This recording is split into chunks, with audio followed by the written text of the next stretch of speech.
Kita lanjutkan pertanyaan yang ketiga. Pertanyaan ketiga, bagaimanakah sahnya ibadah? Jawab, beribadah kepada Allah hanya sah dilakukan oleh orang yang meyakini adanya Allah dan tidak menyerupakannya dengan sesuatu apapun dari makhluknya. Allah Subhanahu wa ta'ala berfirman, Laisa kamitslihi syai'. Ya. Maknanya? Maknanya, Dia Allah tidak menyerupai sesuatu pun dari makhluknya dan tidak ada sesuatu pun dari makhluknya yang menyerupainya. Ya. Ini menunjukkan bahwa tidak cukup hanya sekedar mengakui akan adanya Allah dikatakan seseorang itu beriman kepadanya. Tidak hanya cukup dengan pengakuan terhadap Allah, pengakuan bahwa ia mengenal Allah. Tidak cukup, tetapi harus disertai dengan keimanan, keyakinan di dalam hati. La yakfi mujarrad al-i'tiraf. Tidak cukup hanya sekedar pengakuan saja. Mereka, ya, orang-orang Yahudi, mereka meyakini akan adanya Allah. Mereka mengakui akan adanya Allah, tetapi mereka, ya, menyerupakan Allah. Jadi pengakuan tidak hanya cukup untuk dikatakan seseorang itu beriman, tetapi harus dengan keyakinan. Pengakuan dan keyakinan ini juga tidak cukup, tetapi harus disertai dengan keyakinan yang benar, tidak menyerupakan Allah. Tidak menyerupakan Allah. Meyakini, mengakui akan adanya Allah dan meyakini akan adanya Allah dalam hatinya, ya, dan tidak menyerupakan Allah Subhanahu wa ta'ala dengan makhluknya. Seorang hamba yang seperti ini, inilah ibadahnya yang akan diterima oleh Allah Subhanahu wa ta'ala. Artinya hamba yang seperti ini dikatakan beriman. Dalam Al-Quran disebutkan, wa minan nasi man yaqulu amanna billahi wa bil yaumil akhir wa ma hum bimu'minin. Wa minan nas, di antara manusia, may yaqulu amanna billahi wa bil yaumil akhir. Kami beriman kepada Allah, kami beriman kepada hari akhir. Orang-orang mengatakan demikian, artinya mereka mengakui akan adanya Allah. Mereka juga mengakui akan adanya hari akhir. Tetapi Allah Ta'ala berfirman, wa ma hum bimu'minin. Namun mereka itu bukanlah orang-orang yang beriman. Kenapa? Karena mereka hanya mengucapkan itu pada lisannya saja, tidak meyakini dalam hati. Jadi pengucapan tidak hanya cukup, harus disertai dengan keyakinan di dalam hati. Juga tidak boleh menyerupakan Allah dengan makhluknya. Orang yang menyerupakan Allah dengan makhluknya, dia mengakui akan adanya Allah, dia meyakini dalam hatinya akan adanya Allah, tetapi dia menyerupakan Allah dengan makhluknya. Orang ini disebut dengan musyabbihah. Namanya musyabbihah. Musyabbihah itu artinya menyerupakan Allah dengan makhluknya. Musyabbihah ini tidak dikatakan menyembah Allah. Mereka bukan menyembah Allah, tetapi mereka menyembah sesuatu yang mereka gambarkan dalam pikiran mereka, ya, apa yang mereka hayalkan dalam pikiran mereka, dan mereka nyatakan apa yang ada dalam pikiran mereka itu adalah Allah, itulah yang mereka sembah. Sementara itu bukanlah Allah. Berarti mereka menyembah siapa ini? Menyembah selain Allah. Sesuatu yang mereka hayalkan, yang mereka anggap itu sebagai Allah. Allah Ta'ala berfirman, laisa kamitslihi syai' wa huwas sami'ul basir. Ayat ini dalam surah Asy-Syura ayat 11, para ulama mengatakan ayat ini asrahu ayatin fit tanzih. Ayat ini adalah ayat yang paling jelas dalam Al-Quran yang menyatakan tentang tanzih. Tanzih itu mensucikan Allah dari menyerupai makhluknya. Jadi kalau ditanya apa dalilnya Allah Ta'ala tidak serupa dengan makhluknya, ya, ayat, ada banyak ayatnya. Namun ayat dari semua ayat yang paling tegas, yang paling jelas menyatakan bahwa Allah Ta'ala tidak serupa dengan makhluknya, ini ayatnya. Laisa kamitslihi syai' wa huwas sami'ul basir. Makanya para ulama menyebut ayat ini, sebagian mereka menyebutnya dengan nama Ummul Quran. Disebut dengan nama Ummul Quran. Kenapa? Karena semua ayat-ayat ini dikembalikan, semua ayat-ayat mutasyabihat ini dikembalikan kepada ayat ini. Dikembalikan kepada ayat ini. Karena semua ayat-ayat Al-Quran itu pasti tidak ada yang kontradiksi, tidak ada yang bertentangan. Semuanya itu saling kuat menguatkan. Tidak ada satu ayat mengatakan begini, ya, satu ayat lagi mengatakan berbeda dari ayat yang lainnya. Tidak, semuanya saling menguatkan.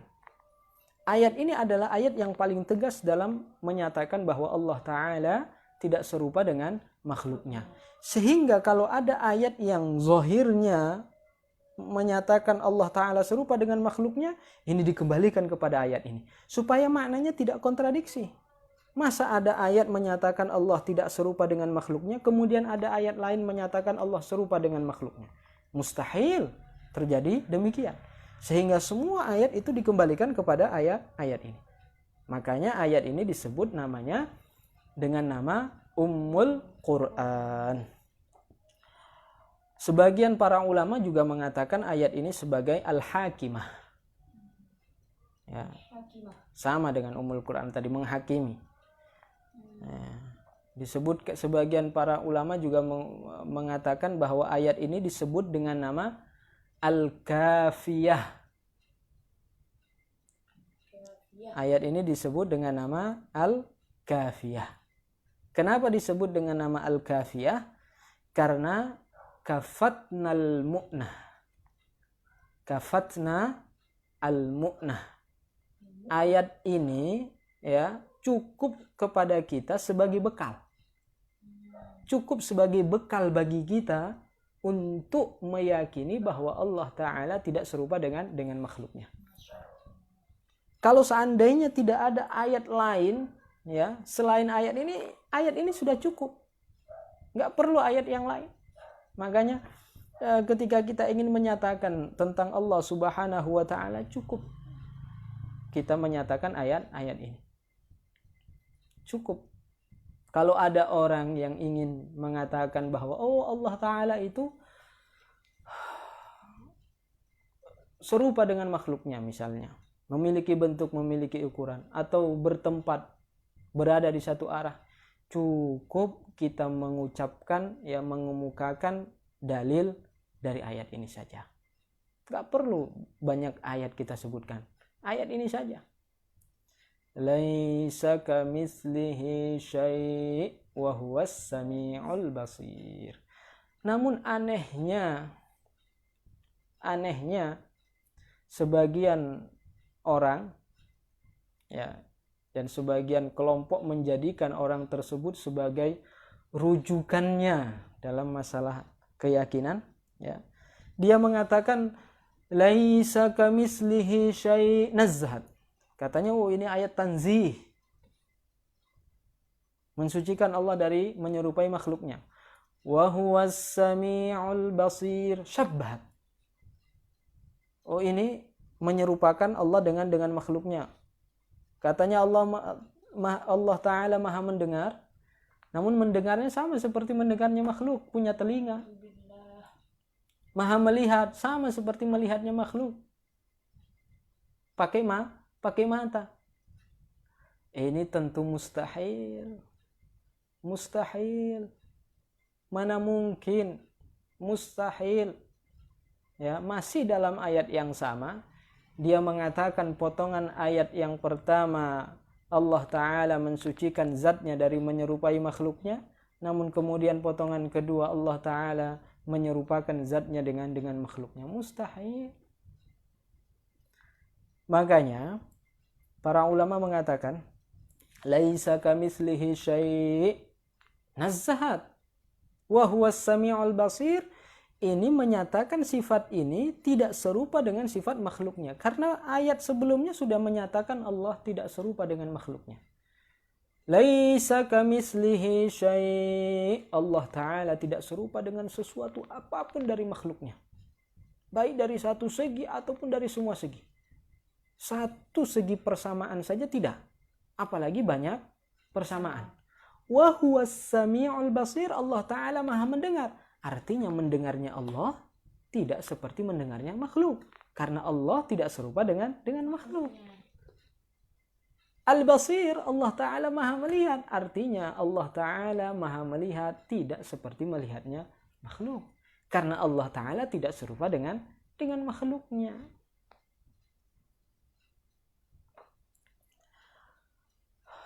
Allah Subhanahu wa Ta'ala menciptakan makhluknya dalam dua bagian, dalam dua kategori. Makhluk yang Allah ciptakan ya berupa benda dan memiliki sifat benda. Ada sifat-sifatnya. Semua yang Allah ciptakan demikian. Allah Ta'ala menciptakan makhluknya ini, yang dikatakan makhluk itu ya berupa benda dan memiliki sifat. Benda itu ada sifatnya. Allah jadikan ia memiliki sifat. Kita sebut sifat benda. Karena benda itu yang memiliki sifat. Benda yang Allah ciptakan ini terbagi kepada dua. Ada benda yang diciptakan oleh Allah Subhanahu wa Ta'ala bisa dipegang, bisa disentuh oleh tangan. Bisa disentuh oleh tangan. Ada benda yang Allah ciptakan tidak bisa disentuh oleh tangan. Tidak bisa dipegang oleh tangan. Benda yang Allah Ta'ala ciptakan bisa dipegang, bisa disentuh oleh tangan. Ini disebut dengan al-jismu al-kathif. Al-jismul kathif. Benda yang bisa disentuh oleh tangan. Seperti manusia, ya, tumbuh-tumbuhan, hewan, ya, bebatuan, semua yang bisa kita sentuh oleh tangan itu adalah makhluk ciptaan Allah. Benda yang tidak bisa disentuh oleh tangan, para ulama menyebutnya dengan nama al-jismul latif. Al-jismu al-latif. Benda yang tidak bisa disentuh oleh tangan. Seperti apa? Cahaya, kegelapan. Dan semua benda yang Allah Ta'ala ciptakan ini memiliki bentuk, memiliki ukuran. Semuanya ada ukurannya. Walaupun benda yang tidak bisa disentuh oleh tangan sekalipun. Benda yang tidak bisa disentuh oleh tangan sekalipun memiliki ukuran. Ada bentuknya. Cahaya ada ukurannya. Ya, jika cahaya itu berada di satu ruangan, menerangi semua ruangan itu, itulah bentuk dan ukurannya. Makanya kita juga melihat bahwa cahaya itu tidak menerangi semua tempat. Kenapa? Karena cahaya itu ada batasannya. Itulah ukurannya. Cahaya lilin yang kecil diletakkan di ruangan yang besar, dia tidak akan menerangi semua ruangan itu. Kenapa? Karena dia memiliki ukuran. Ada batasan ruang lingkup dari cahaya yang ia miliki. Itulah bentuk dan ukurannya. Cahaya yang lebih besar dapat menerangi ruangan itu semuanya. Namun tidak juga sampai keluar ruangan. Cahaya yang lebih besar lagi, cahaya matahari menerangi bumi ini. Luar ruangan, dalam ruangan juga terang. Ya. Ini cahaya matahari. Namun itu pun ada ukurannya. Makanya kita lihat sebagian negara terang, siang, sebagian negara malam. Ya. Cahayanya tidak sampai ke sana. Jadi ada bentuk, ada ukurannya. Ini makhluk yang Allah ciptakan, benda, ada bentuk, ada ukuran. Dan benda itu memiliki sifat, ada sifatnya, bergerak, diam, ya, naik, turun, berjalan, berlari, lapar, haus. Ini sifat benda. Ada benda itu bergerak, tidak pernah diam. Ada benda yang Allah Ta'ala ciptakan, diam, tidak pernah bergerak. Ada benda yang Allah ciptakan, kadang bergerak, kadang diam. Seperti apa? Benda yang bisa bergerak, bisa diam. Kadang bergerak, kadang diam. Manusia. Binatang, jin. Ya. Kita kadang diam, kadang bergerak. Ya. Ada orang yang diamnya kalau tidur. Nggak tidur, nggak pernah diam. Kadang tidur pun nggak pernah diam. Ngoceh terus. Ada benda yang Allah Ta'ala ciptakan bergerak terus tidak pernah diam. Apa itu? Para ulama mengatakan bintang. Bintang itu bergerak terus, tidak diam. Walaupun pergerakannya lambat. Ya. Namun dia terus bergerak. Ada benda yang Allah Ta'ala ciptakan diam, tidak pernah bergerak. Apa itu? Langit. Tidak pernah bergerak. Coba kalau langit bergerak. Inilah benda yang Allah Ta'ala ciptakan. Makhluk yang Allah Ta'ala ciptakan dalam kategori benda dan memiliki sifat benda. Benda ada yang bisa disentuh tangan, ada yang tidak bisa disentuh tangan. Artinya Allah Subhanahu wa Ta'ala tidak serupa dengan itu.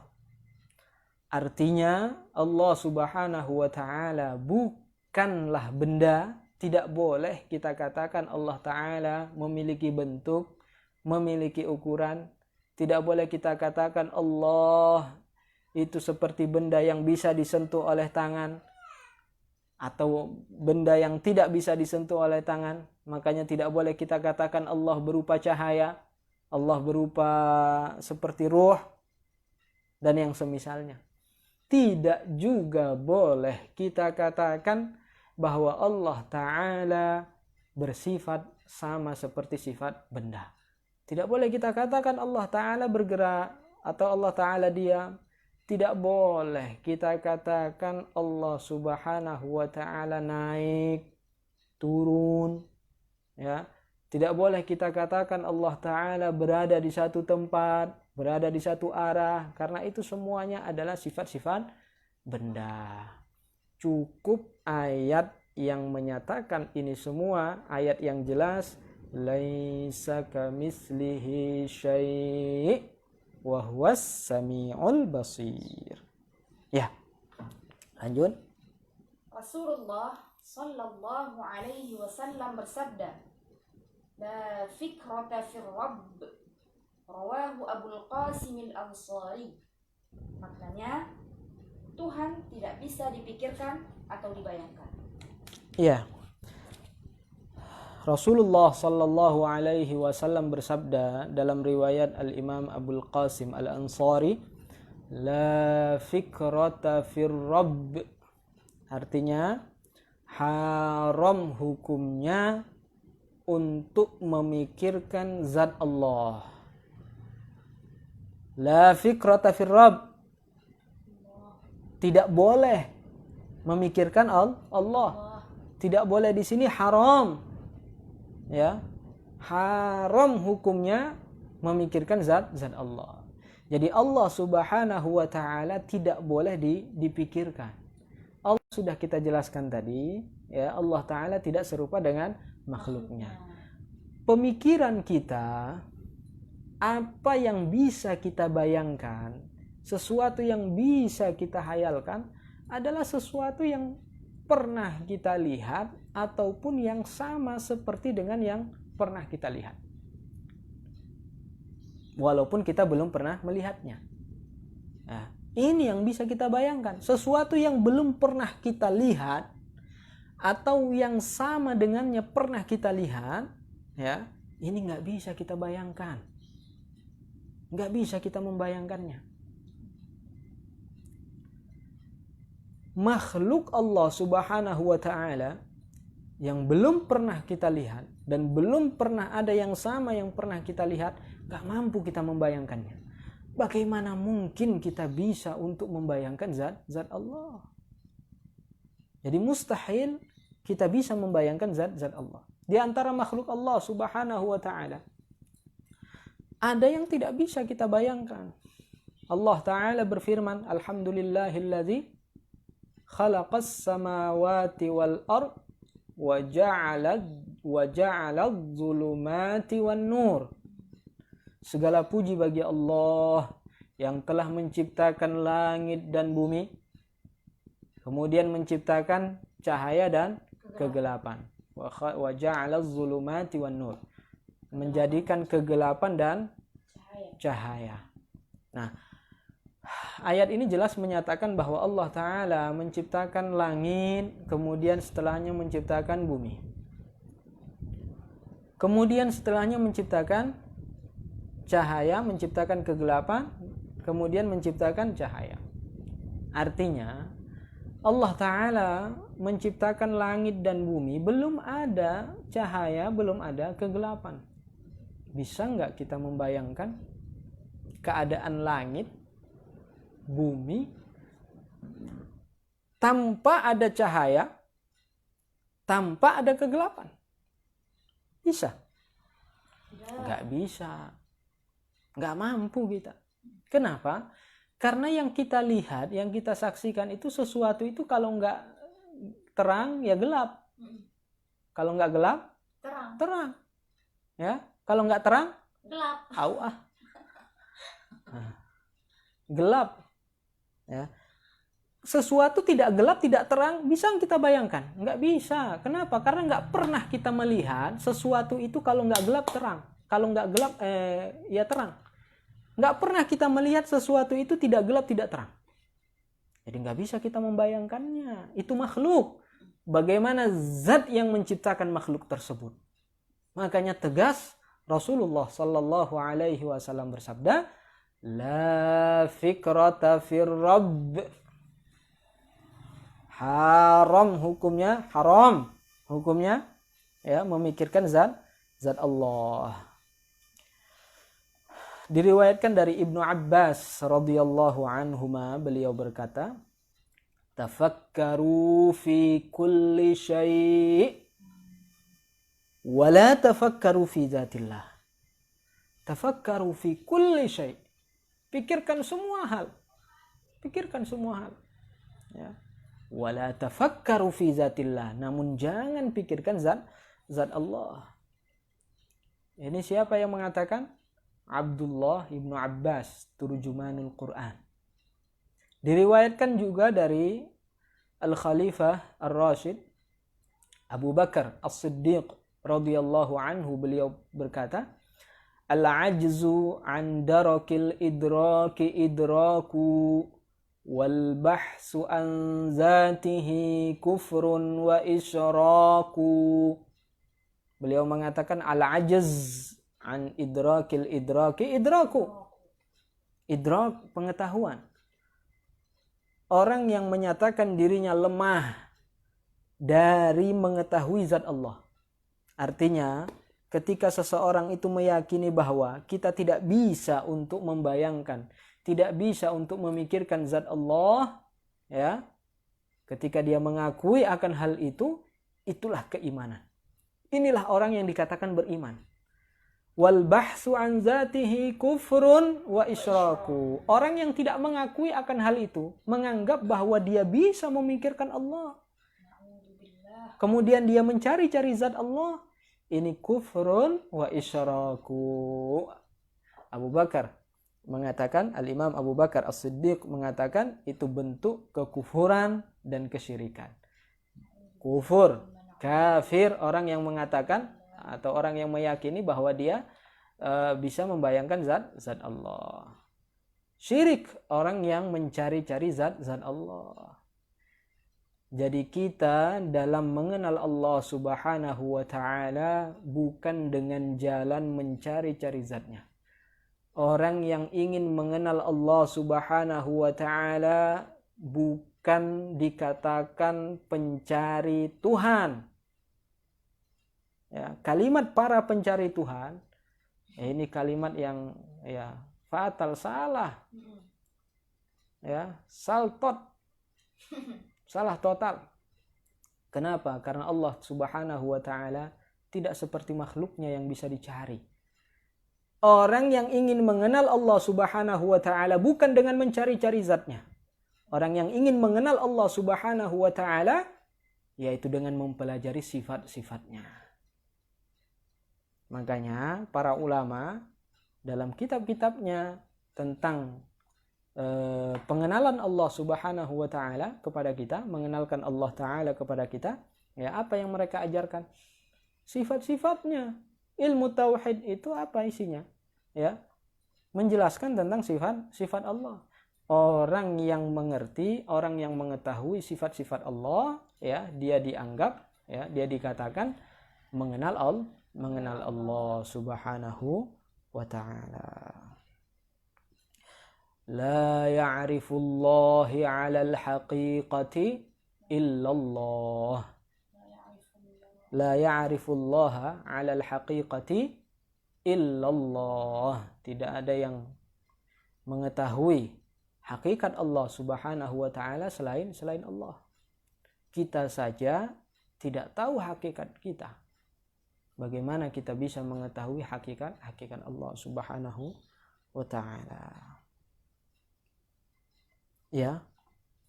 Imam Al-Ghazali berkata, la tasihhul ibadah illa ba'da ma'rifatil ma'bud. Maknanya, tidak sah ibadah seorang hamba kecuali setelah mengenal Allah yang wajib dia sembah. Ya. Wajib disembah.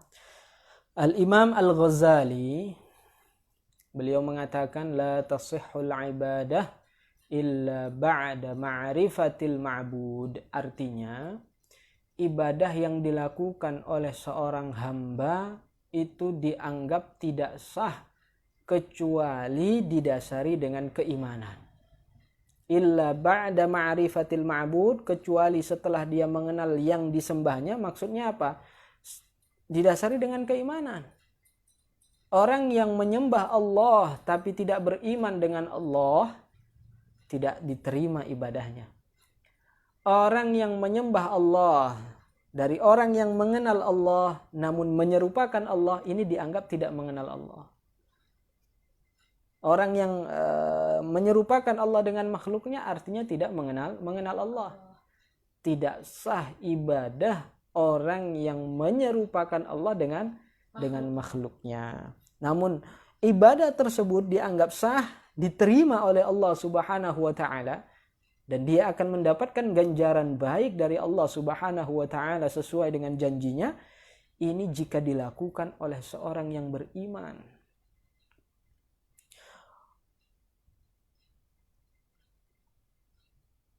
وَمَنْ يَعْمَلْ مِنَ الصَّالِحَاتِ مِنْ ذَكَرٍ أَوْ أُنْثَى وَهُوَ مُؤْمِنٌ فَأُولَئِكَ يَدْخُلُونَ الْجَنَّةَ وَلَا يُظْلَمُونَ نَقِيرًا. Orang yang beramal soleh, laki-laki ataupun perempuan, wa huwa mu'min. Syaratnya dia adalah mukmin. Didasari dengan keimanan yang benar terhadap Allah Subhanahu wa ta'ala. inilah yang akan diberikan ganjaran pahala. Allah Ta'ala berjanji, faulaika yadkhulunal jannah. Ini orang yang beriman ini yang akan masuk ke dalam surga. Wala yuzlamuna naqira. Mereka tidak dizalimi sedikit pun. Artinya amal ibadah itu ya akan diberi ganjaran pahala oleh Allah, diterima oleh Allah. Syaratnya apa? Iman yang benar terhadap Allah Subhanahu wa ta'ala. Keimanan. Syaratnya iman.